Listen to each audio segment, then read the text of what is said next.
Hey, what's going on, guys? My name is Dan, and in this video I'm going to show you how to do this top-down 2D movement.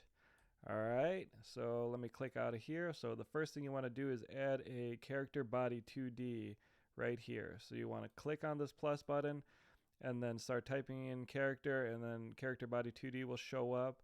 Double click on that or hit create. I already did that.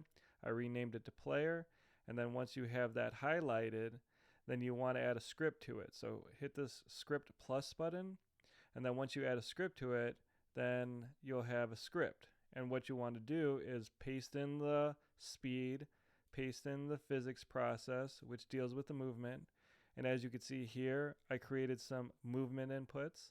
So in order to make sure that those are functioning properly, you want to go into your project settings and then go into input map, and then under new action, you want to type in, like, for example, move left, move right, and so on.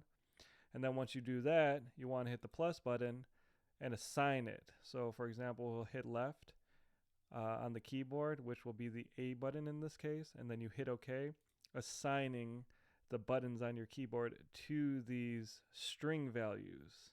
Okay, and then after that, you'll be ready to go with your character top-down 2D movement script. Alright, that's pretty much it. Please like and subscribe, and I'll see you in the next video. Bye, guys.